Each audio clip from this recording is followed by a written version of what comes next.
Hello student, देखो last class में हमने SN फर्स्ट अभिक्रिया के बारे में पढ़ा था। आज की क्लास में हम SN टू अभिक्रिया के बारे में पढ़ेंगे। ठीक है, और जानते हैं कि SN टू अभिक्रिया होता क्या है। देखो SN टू अभिक्रिया जो है ना, इसका नाम अगर हमको लिखना रहता है तो हम उल्टा लिखते हैं। टू का मतलब होता है बाईमॉलिक्यूलर, N का मतलब होता है न्यूक्लियोफिलिक और S का मतलब होता है सब्स्टिट्यूशन। इसका अगर हम हिंदी में अनुवाद करें तो इसका पूरा नाम हो गया द्विअणुक नाभिक स्नेही प्रतिस्थापन अभिक्रिया।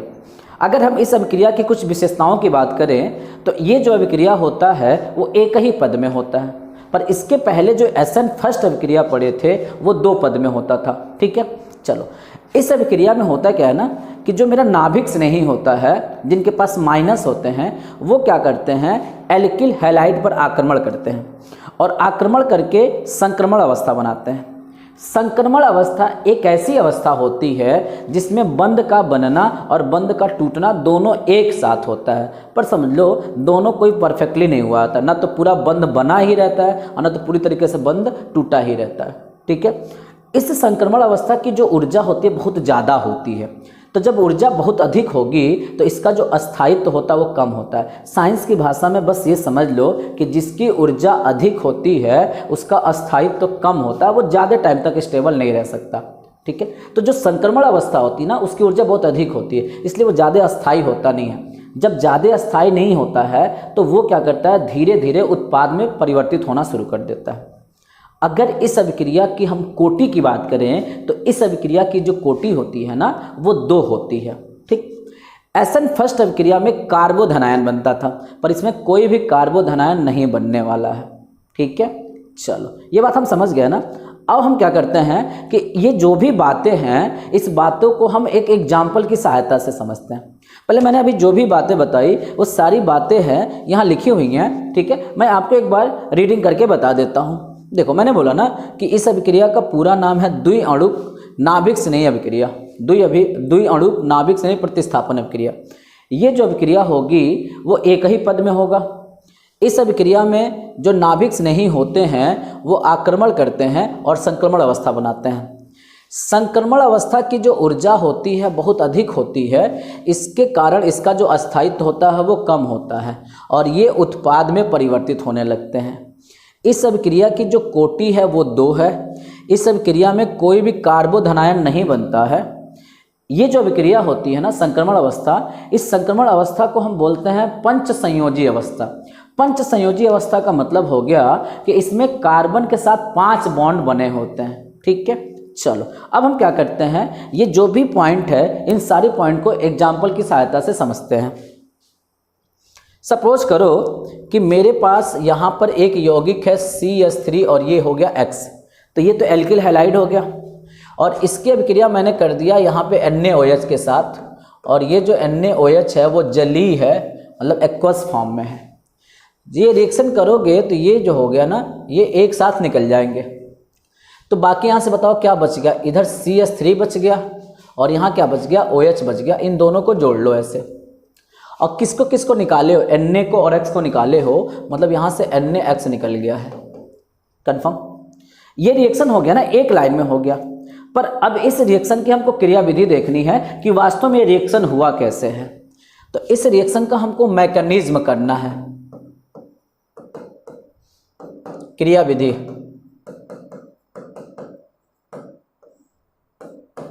सबसे पहले काम ये करना कि यहाँ पे जो भी रहेगा NaOH, चाहे कुछ भी रहे, जैसे KOH या कुछ भी यहाँ पे रहे, सबसे पहले उसको तोड़ देना। तो मैं क्या करूँगा कि यहाँ पे NaOH को मैंने तोड़ दिया, तो ये बना लिया Na+ और यहाँ से हो गया मान लो OH-।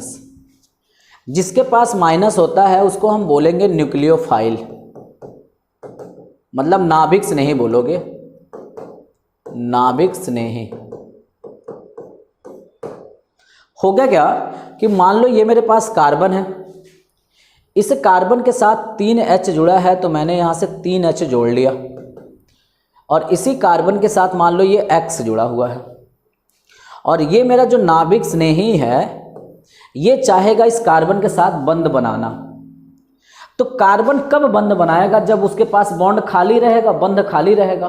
पर अभी कार्बन के पास चारों के चारों बंध जो हैं वो भरे हुए हैं, पर ये जो OH है वो चाह रहा है कि हम कार्बन के साथ बंध बनाएं, क्योंकि कार्बन OH को पसंद आ रहा है।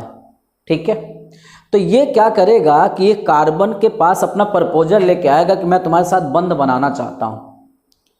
पर होगा क्या कि जो यहाँ पे X है उसके ऊपर होता है माइनस आवेश और OH के पास भी होता है माइनस आवेश। तो जब इसको पता चलेगा कि इसके ऊपर भी माइनस आवेश है, मेरे ऊपर भी माइनस आवेश है, तो ये हमको कार्बन के साथ बंध बनाने नहीं देगा, क्योंकि सेम जेंडर टाइप में हो गया।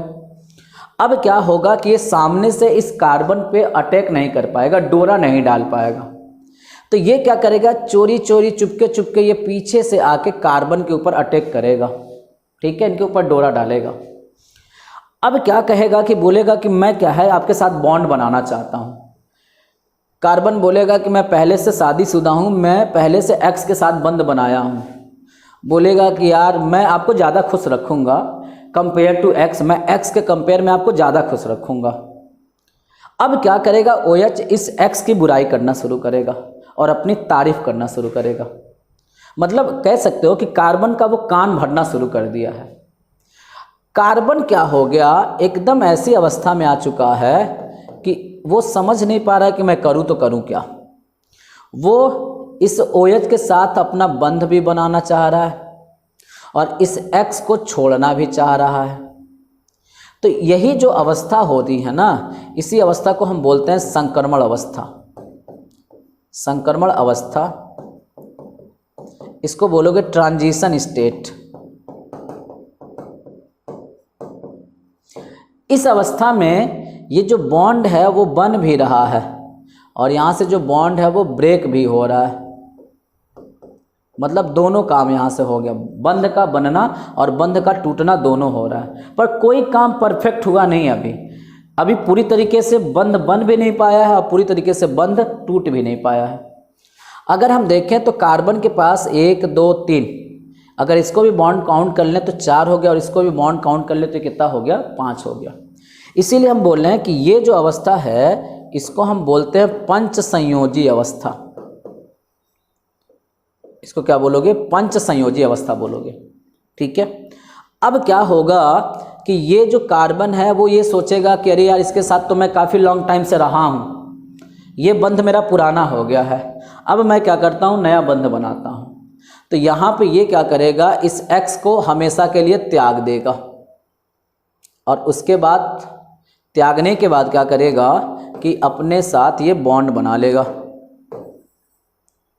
तो देखो ये कार्बन क्या किया, यहाँ पर X को पूरी तरीके से त्याग दिया और त्यागने के बाद यहाँ से OH के साथ इसने बंध बना लिया।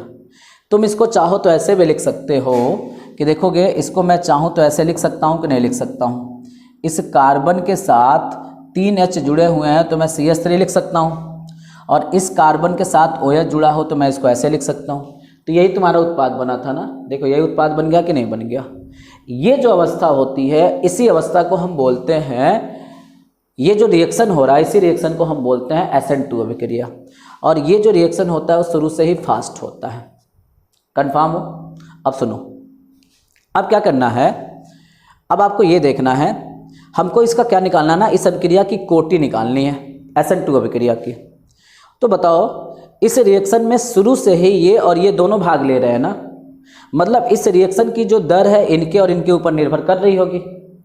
तो अगर मैं दर लिखूं तो दर लिखने के लिए सबसे पहले क्या लगाते हो, कांस्टेंट K लगाते हो और इधर जो भी अभिकारक होते हैं उस अभिकारक को बड़े ब्रैकेट में बंद करते हो, यही करते हो। तो एक बात बताओ, मेरे पास अभिकारक कौन कौन है, एक तो ये अभिकारक है CH3 और ये हो गया X, और दूसरा अभिकारक कौन है, OH माइनस। अब बताओ, ये बड़े ब्रैकेट का मतलब होता है सांद्रता, पिछली क्लास में भी हमने बताया। इस सांद्रता का पावर है 1 और इस सांद्रता का भी पावर कितना है, 1। अगर मैं क्या करूँ, 1 और 1 को जोड़ दूँ तो बताओगे यहाँ पे टोटल मान कितना आ गया, 2। तो यही इसकी कोटि कहलाएगी। कोटि हम निकालते भी कैसे हैं, सांद्रता के घातों को जोड़ते हैं तो वही हमारी कोटि होती है। यानी SN2 अभिक्रिया की जो कोटि होती है वो कितनी होती है, 2 होती है। और अभी थोड़ी देर पहले मैंने बताया भी था। कंफर्म हो कि नहीं हो, इतनी बात समझ गया ना। चलो, और हम देखते हैं कि SN2 अभिक्रिया की और क्या क्या विशेषता होती हैं। SN2 अभिक्रिया की विशेषताओं में देखो, इनकी क्रियाशीलता का क्रम देखना मेरे को। ये 2 पॉइंट में मेरे को पढ़ना है क्रियाशीलता। इनको 2 तरीके से हम बताते हैं। अगर मान लो एल्किल हैलाइड में जो एल्किल समूह है वो मान लो समान है, लेकिन जो हैलोजन है वो अलग अलग है। इसका मतलब क्या हो गया कि जैसे ये देखो R और ये मान लो मेरे पास हो गया यहाँ से फ्लोरीन, और ये हो गया RCl RBr और ये हो गया RI। तो देखो सब जगह R है ना, चेंज क्या है, यहाँ के हैलोजन चेंज है, यहाँ फ्लोरीन, यहाँ क्लोरीन, यहाँ ब्रोमीन, यहाँ क्या है आयोडीन। ये जैसे ऐसे एग्जांपल समझ लो कि जैसे ये CH3F हो गया, यहाँ भी CH3Cl हो गया, CH3 ये मान लो Br, CH3 और ये हो गया I। ठीक है, बताओ अगर हम बात करें कि इसमें किसकी क्रियाशीलता अधिक होगी तो समझ लेना कि आयोडीन की क्रियाशीलता अधिक होगी। उसके बाद उससे कम किसकी होगी, ब्रोमीन की होगी। ब्रोमीन से कम किसकी होगी, क्लोरीन से होगी। और सबसे कम किसकी होगी, यहाँ पे फ्लोरीन की होगी। अगर मान लो मेरा यहाँ पे हैलोजन समान हो जाए और जो एल्किल ग्रुप है वो असमान हो जाए, तब जो क्रियाशीलता होती है वो किसके ऊपर निर्भर करती है, तो जो क्रियाशीलता होती है वो त्रिविम बाधा के ऊपर निर्भर करती है। ये त्रिविम बाधा क्या है, ये कौन सा नया शब्द आ गया, इसको हम बोलते हैं स्टेरिक हिंड्रेंस। Steric hindrance. और स्टेरिक हिंड्रेंस का मतलब क्या है, मैं आपको क्या करता हूं एग्जाम्पल की सहायता से समझाता हूं। देखो मान लो हमको करना क्या है कि यहाँ पे ये कार्बन है और ये जो कार्बन है वो मान लो ऐसे H के साथ जुड़ा है और यहाँ पे मान लो X है। तो यहाँ पे मान लो हमको करना क्या है कि इस OH माइनस से आक्रमण कराना है, तो ये क्या करेगा, इस पे आसानी से आक्रमण कर लेगा। ठीक है, लेकिन अगर मान लो मैं लिख दिया यहाँ पर CH3 CH2 और ये मान लो हो गया X, तो यहाँ से एक बात बताओ, अगर हमको यहाँ से इस OH को इस कार्बन पे अटैक कराना हो तो आसानी से अटैक हो पाएगा क्या, नहीं हो पाएगा ना, क्योंकि अगल बगल में क्या हो गया है कि कार्बन का यहाँ पे ग्रुप आना शुरू हो गया है। तो यहाँ पे क्या हो रहा है कि इस पे आक्रमण करना थोड़ा आसान नहीं रहता है इनके ऊपर। तो ये आक्रमण करने में क्या हो रहा है, बाधा बन रहे हैं। इसी को हम बोलते हैं त्रिविम बाधा, मतलब स्टेरिक हिंड्रेंस। कन्फर्म हो? चलो अब बताओ, अगर हम बात करें यहाँ पर तो देखो यहाँ पे तो आक्रमण आसानी से हो जाएगा, पर यहाँ पे थोड़ा बाधा आएगा ना। अगर मैं इसको ऐसे लिख दूँ कि मान लो ये हो गया CH3, ये हो गया CH और ये हो गया मान लो मेरा X, और यहाँ से मैंने जोड़ दिया यहाँ पर CH3 और ये मान लो मेरा OH माइनस। अब हमको क्या करना है, इस कार्बन पे आक्रमण करानी है। तो यहाँ तो और दिक्कत होने लगा ना। दिक्कत ये होने लगा कि पहले यहाँ कार्बन का एक समूह था और फिर उसके बाद कार्बन का एक और समूह आ गया यहाँ पर, तो यहाँ पे तो और बांधा आ गया है। ठीक है, अगर मैं इसको ऐसे लिख दूँ कि मान लो ये मेरा ऐसे हो गया और ये मान लो X हो गया, और इस OH का हमको आक्रमण कराना है इस कार्बन के ऊपर। आसानी से आक्रमण होगा क्या, नहीं होगा, क्योंकि यहाँ पे कार्बन की संख्या ज़्यादा हो गई है ना। तो यहाँ पे ज़्यादा बांधा उत्पन्न हो रहा है। मतलब सबसे कम बांधा कहाँ उत्पन्न हुआ है, यहाँ उत्पन्न हुआ है। मतलब CH3 में सबसे कम बांधा उत्पन्न हुआ है, इसीलिए यहाँ पर आक्रमण बहुत तेज़ी से हो जाएगा। तो जब आक्रमण तेज़ी से हो जाएगा तो इसकी क्रियाशीलता भी ज़्यादा होगी।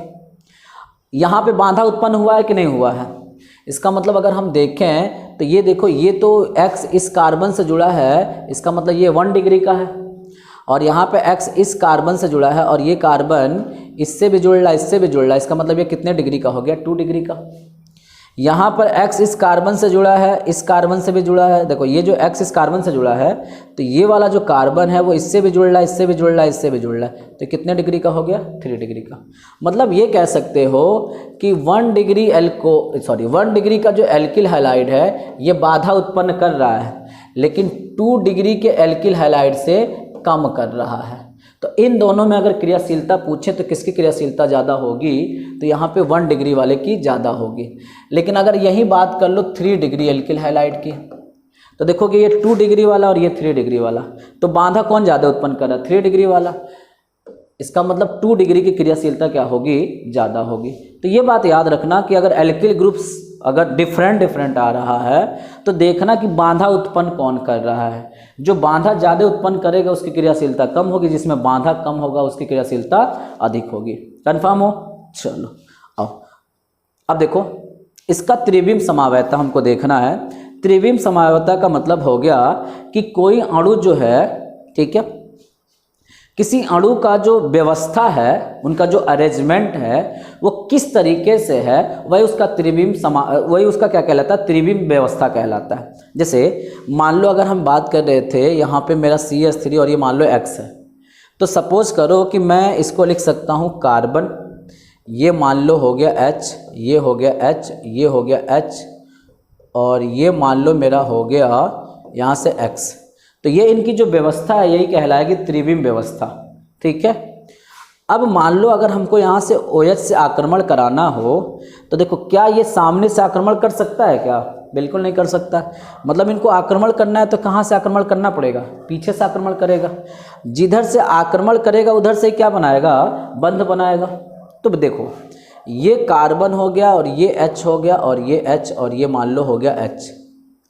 तो यहाँ से हो क्या रहा है कि ये पीछे से आक्रमण कर रहा है और पीछे से मान लो क्या कर दिया? बंध बना लिया। बताओ, X को हटाया ना, X जहाँ से हटा है क्या OH वहीं है कि उसके विपरीत दिशा में है? विपरीत दिशा में। तो जब विपरीत दिशा में होता है तो वहाँ पे हम कहते हैं कि प्रतिलोमन हुआ है। क्या हुआ है? इनका प्रतिलोमन हुआ है। इंग्लिश में बोलते हो इनवर्जन हुआ है। अगर मान लो OH इस X को हटाता, यहीं पे आके रुक गया होता, जिधर से X को हटा रहा वहीं पे वो भी रहता, उसी दिशा में रहता, तो हम बोलते हैं कि इसका रिटेंशन हुआ है, मतलब धारण हुआ है। लेकिन अगर विन्यास अपोजिट हो गया, विन्यास का अपोजिट होने का मतलब X जिधर से हट रहा है उधर OH ना जाके उसके अपोजिट डायरेक्शन में आ गया, इसका मतलब प्रतिलोमन हो गया, ठीक है। तो जो SN2 अभिक्रिया है, उस SN2 अभिक्रिया में देखो, ये जो हमारा क्रियाधार बोलेंगे इसको, क्रियाधार का विन्यास, और ये मेरा जो उत्पाद बन रहा है ये उत्पाद है, और इसको बोलोगे क्रियाधार है। क्रियाधार, दोनों का जो विन्यास है वो देखो अलग अलग है।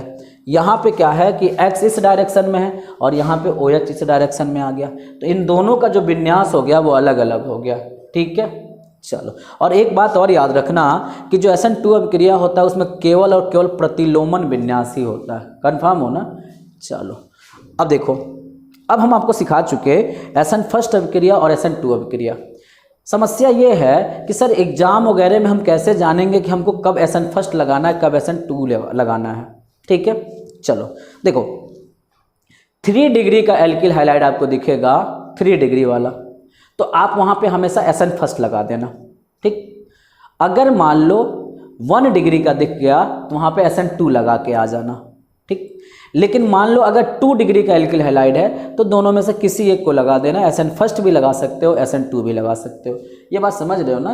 तो ये बात आप पॉइंट आउट भी कर लेना कि 3 डिग्री का एल्किल हैलाइड के लिए SN1 लगाएंगे, 1 डिग्री एल्किल हैलाइड के लिए SN2 लगाएंगे, और जो 2 डिग्री का एल्किल हैलाइड है तो SN1 और SN2 दोनों अभिक्रिया अप्लाई कर सकते हो, ठीक है। आई होप आपको ये वीडियो जो है काफ़ी अच्छे से समझ में आ गया होगा, ठीक है। अगली क्लास में कुछ और ढेर सारे मैं रिएक्शन लेके आऊँगा। Okay, thank you.